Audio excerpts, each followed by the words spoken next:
A Polish man marries an American woman, and despite his limited English, they get along just fine. One day, though, he bursts into a lawyer's office, clearly distressed. "I need a divorce. Please help," he says. The lawyer calmly replies, "All right, I can help. But first I need to ask a few questions. Do you have any grounds?" "Yes, yes." The man nods. "I have 1.5 acres with nice little house." The lawyer sighs. "No, I mean, do you have a basis for your case?" "Oh, yes, the foundation is concrete." The lawyer shakes his head. "Okay. Does either of you have a grudge?" "No, no," the man says confidently. "We have carport, no need for grudge." The lawyer tries again. "What are your relations like?" The man shrugs. "All my relations are still in Poland." Frustrated, the lawyer asks, "Is there any infidelity in your marriage?" "Infidelity," the man repeats. "No, we have high-fidelity stereo and a good DVD player." "Does your wife ever beat you up?" "No, no," the man says. "I always wake up before her." Exasperated, the lawyer finally asks, "All right, then why do you want a divorce?" The man leans in, eyes wide with fear. "She's going to kill me." The lawyer sits back, startled.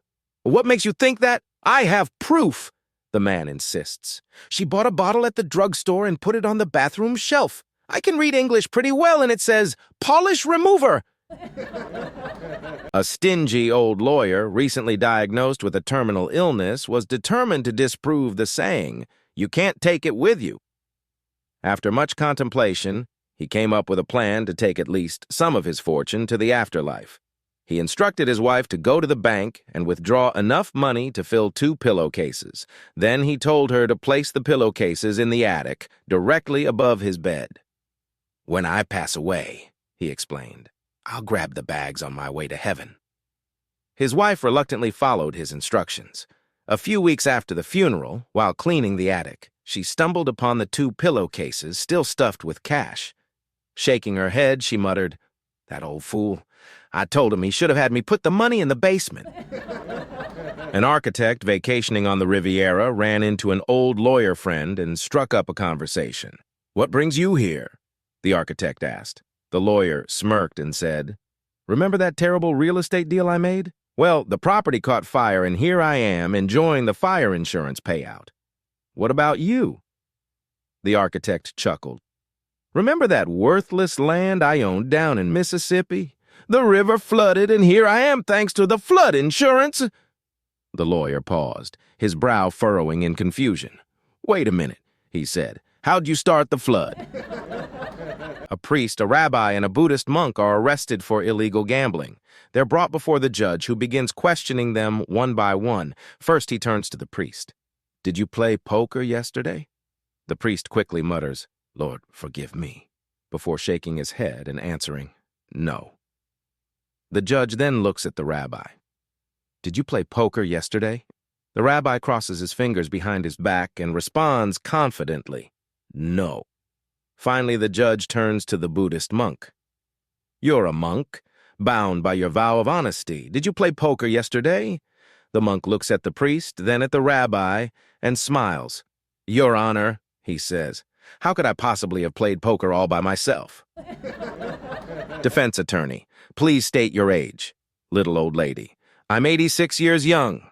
Defense attorney, "Now, in your own words, tell us what happened on the night of April 1st.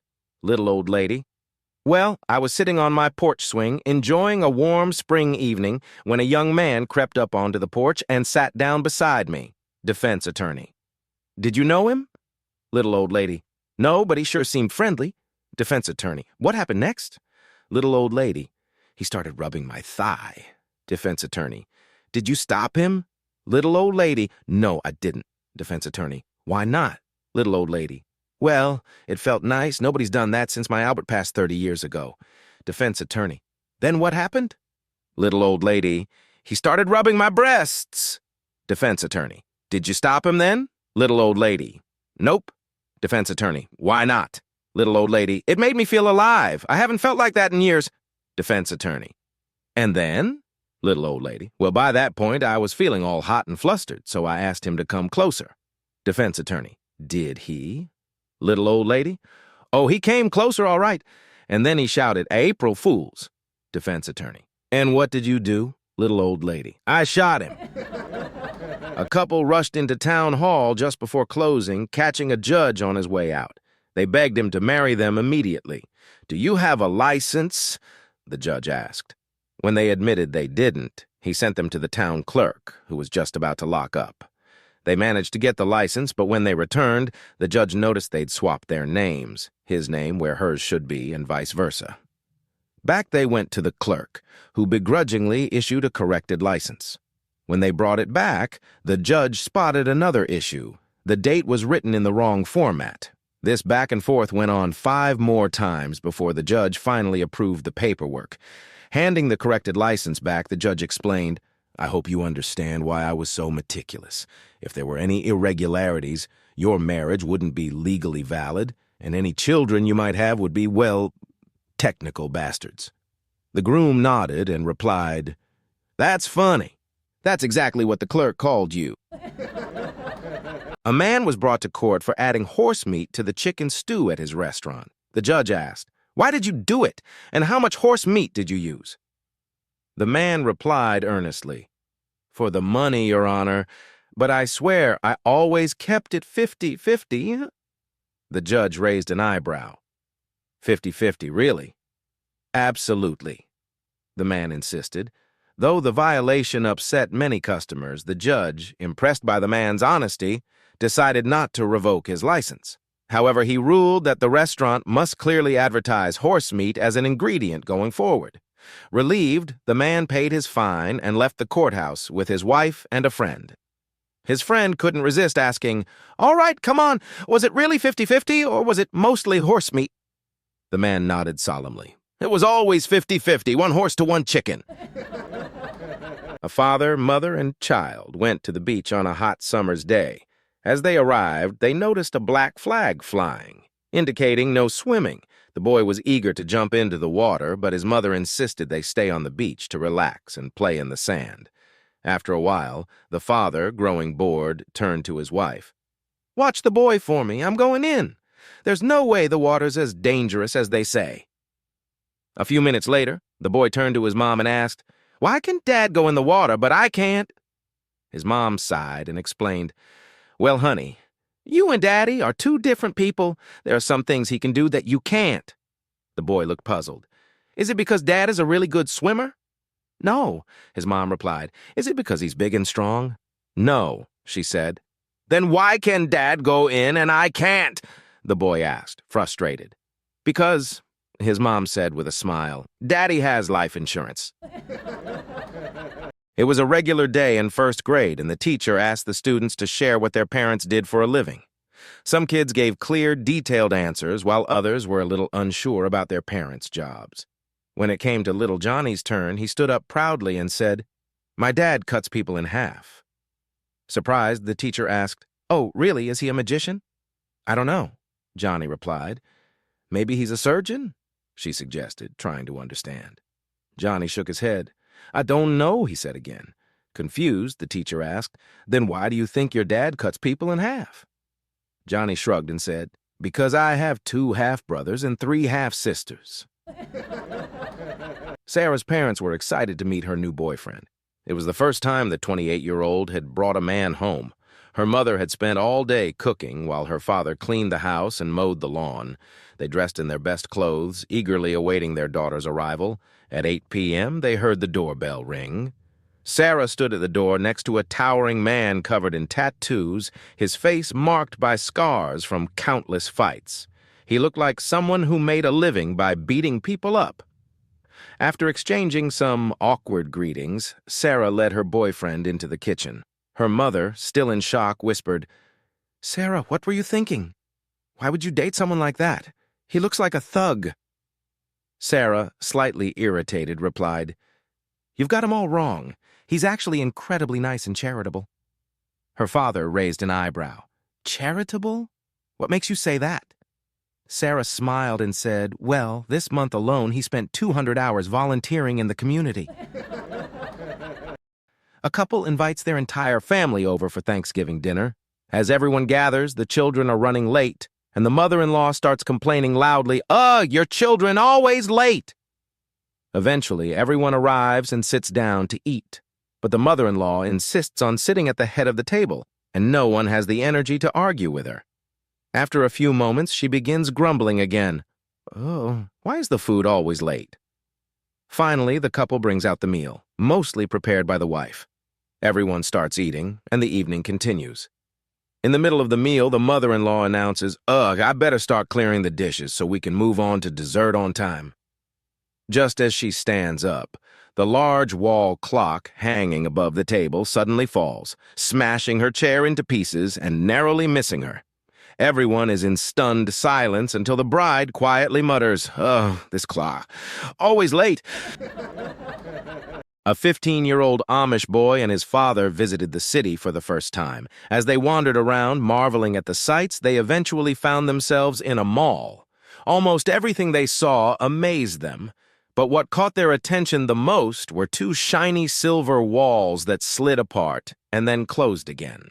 The boy asked, "What is this, father?" The father, having never seen an elevator, replied, "Son, I've never seen anything like this in my life. I've no idea what it is." As they stood there, amazed, a large lady in a wheelchair rolled up to the moving walls and pressed a button. The walls opened, and she passed between them into a small room. The walls closed, and the boy and his father watched as a series of numbers above the walls lit up sequentially. The numbers reached the last one, then began to count backward.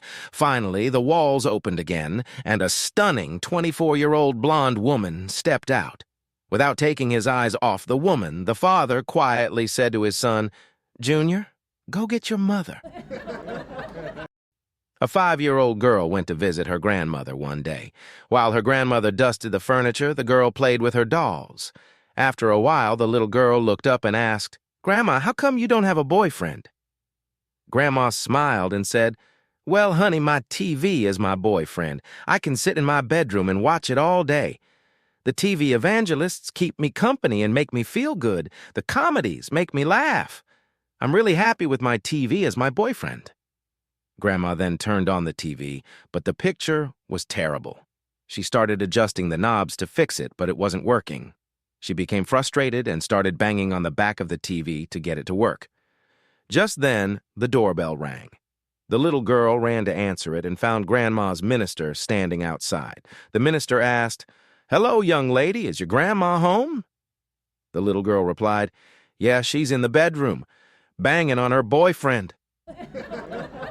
Many years ago, a clever old sculptor was finally granted permission to leave the Soviet Union and emigrate to the United States, where his son lived.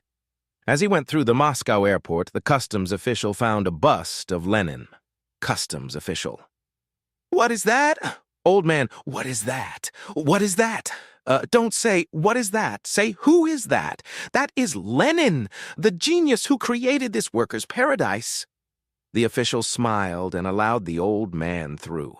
Later, at JFK Airport, the American customs official found the bust of Lenin. Customs official.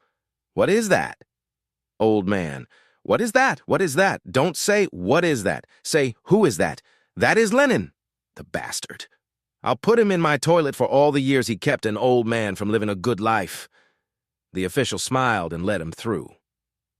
When the old man finally arrived at his family's house in Brooklyn, his grandson saw him unpack the bust. Grandson. "Who is that, Grandpa?" Old man. "Who is that?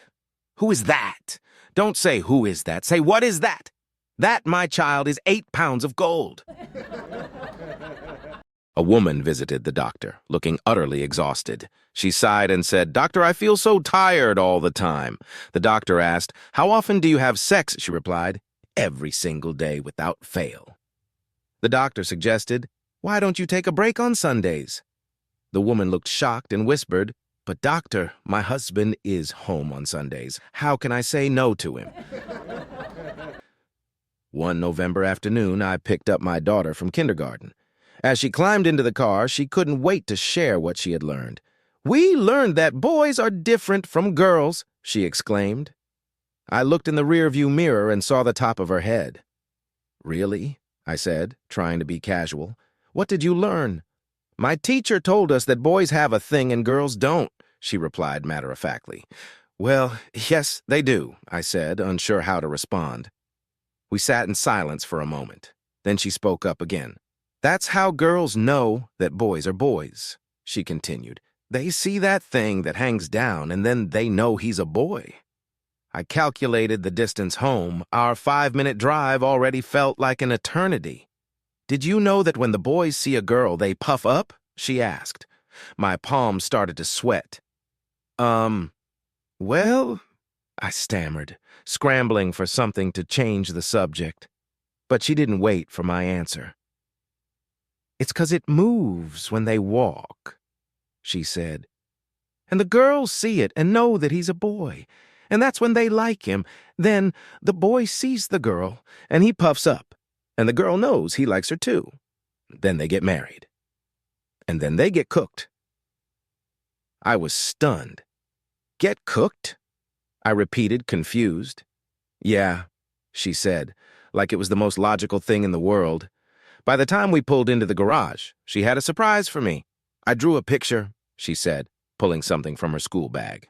I hesitated but looked anyway. There, in crayon, was a proud-looking tom turkey. His snood was magnificently puffed up, and his tail feathers were on full display. I couldn't help it. I burst out laughing. My daughter was a little offended, but when I told her I loved it, and I truly did, she forgave me. From then on, every year when Thanksgiving rolls around, I remember that conversation, and I have to admit, I haven't looked at a turkey or a man the same way since. A woman overhears her 7-year-old son playing with his toy train set. As he's moving his train around, he stops it and says, "This stop is Los Angeles. If this is your stop, get off. If this is not your stop, stay on."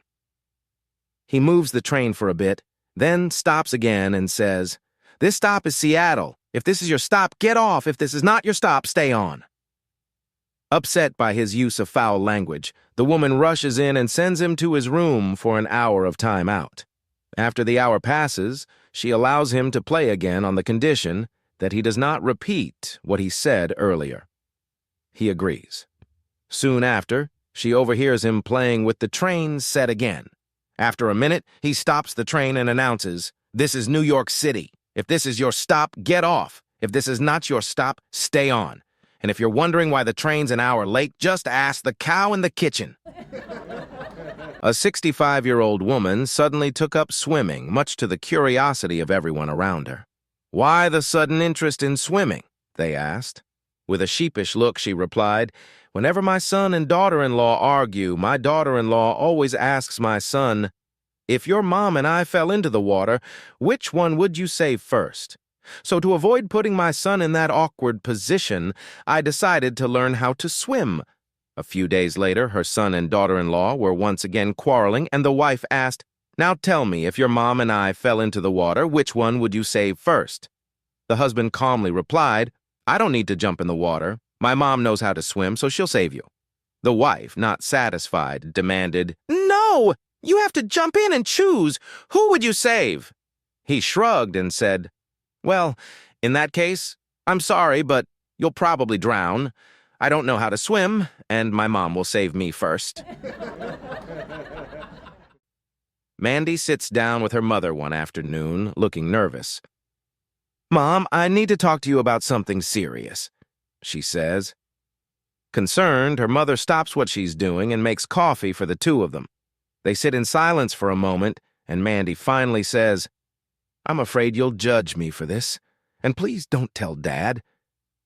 Nina, her mother, raises an eyebrow. "What is it, sweetie? You can tell me anything." Mandy hesitates before blurting out, "Well, you know our neighbor Jeremy, right? The one I study with?" Her mother, now worried, nods. "Yes. And his dad, Ronald?" Mandy asks, looking even more nervous. "Uh-huh," her mother replies, her concern deepening. "I think I'm in love with him," Mandy blurts, eyes wide. Nina is stunned, almost speechless. "I won't allow it." Mandy, now defensive, responds, "Mom, you can't tell me who to love.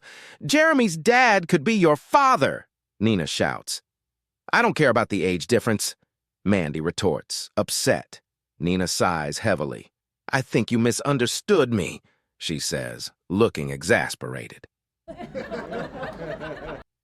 A farmer from a small town decides to take a rare trip into the city, bringing along his youngest child for the journey. As they make their way to their first stop, they chat excitedly about the world outside of town. Their first stop is the bakery. The child asks, "Where are we, Dad?" "This is John the baker," the father says proudly. "You see, when I don't make bread, John makes it for me." The child looks up, wide-eyed, and asks, "Is it as good as yours?" The father grins. "No, mine's better," he replies with a wink, heading in to buy some bread. At the next stop, the liquor store, the child asks again, "Where are we now, Dad?" "This is Ted's liquor store," says the father. "When I don't make beer, Ted makes it for me." The child, looking puzzled, asks, "Is it as good as yours?" With an even bigger grin, the father answers, "No, mine's better," and heads in to buy some beer. Their last stop is the butcher shop. The child looks at the butcher shop and asks, "So, Dad, this is where we get our sausages, right?"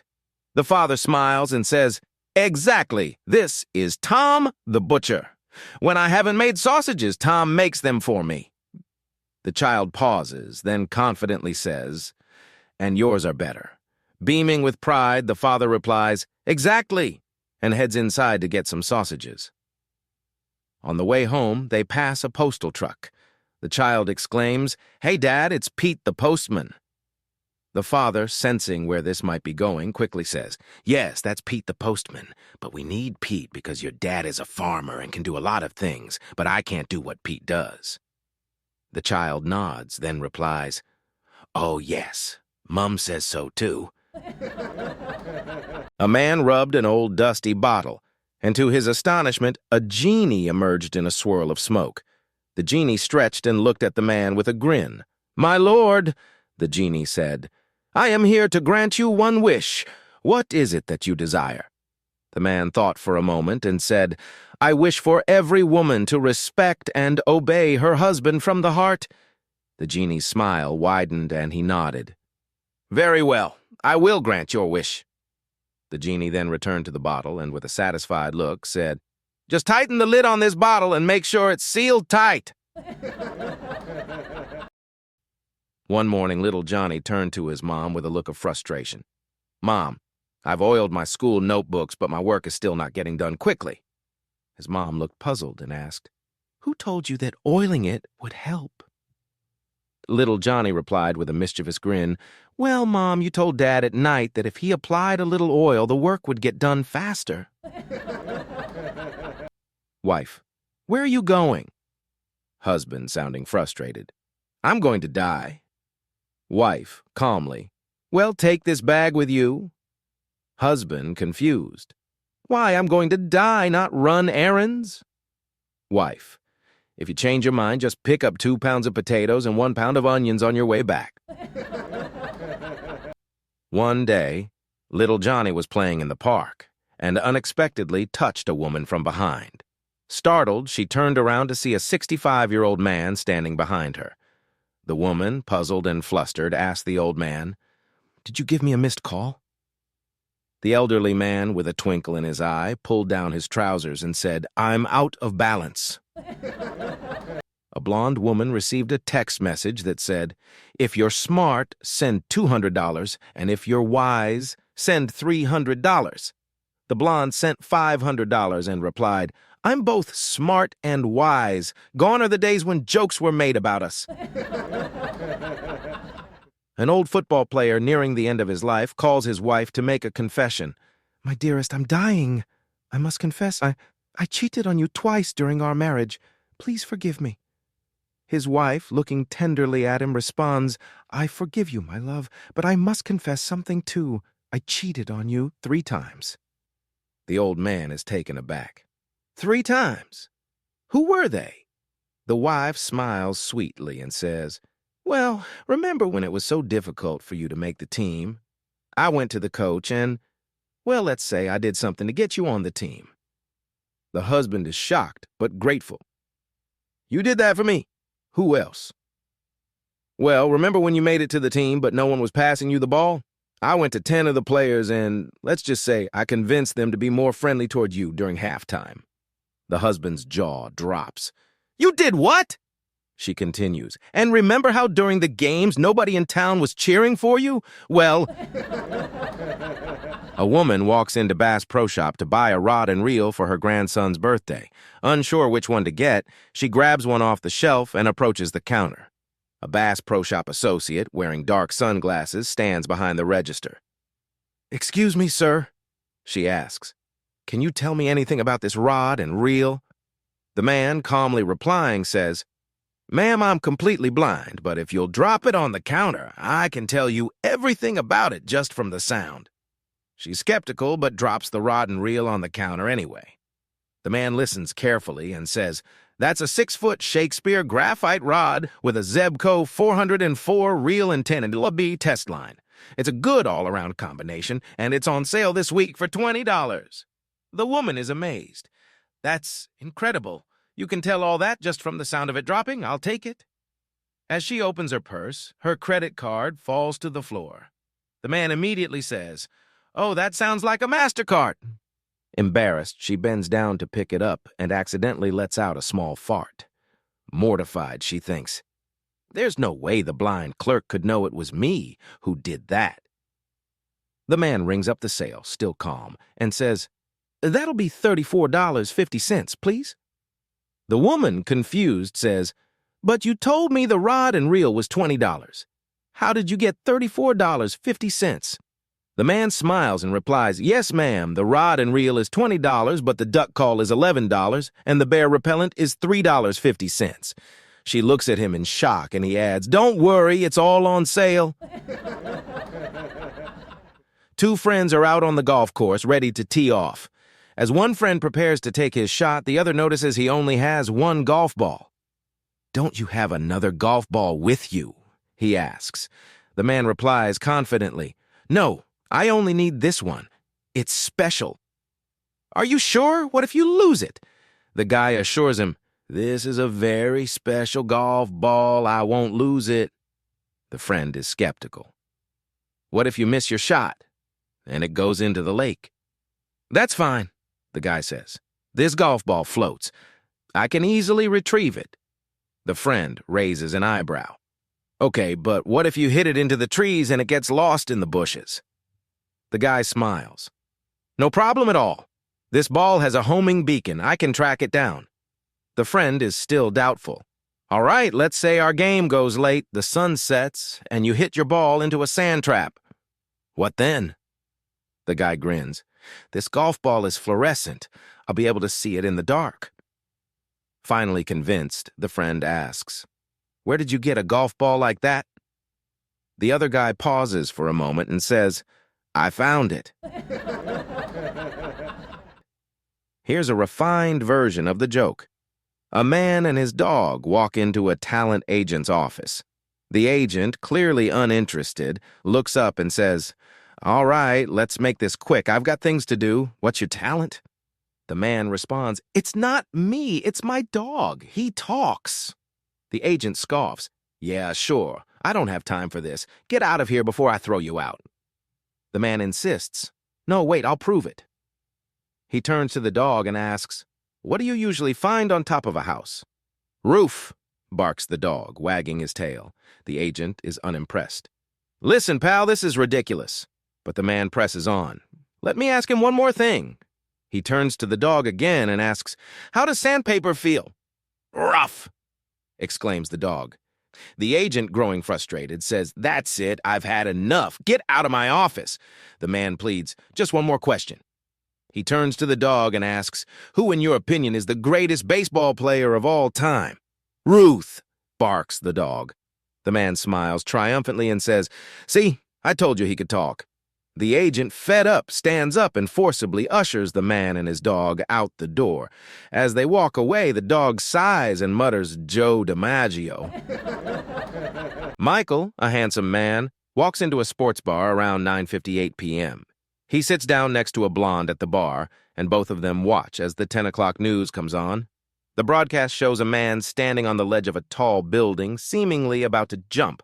Michael casually says, "You know what? I bet he'll jump."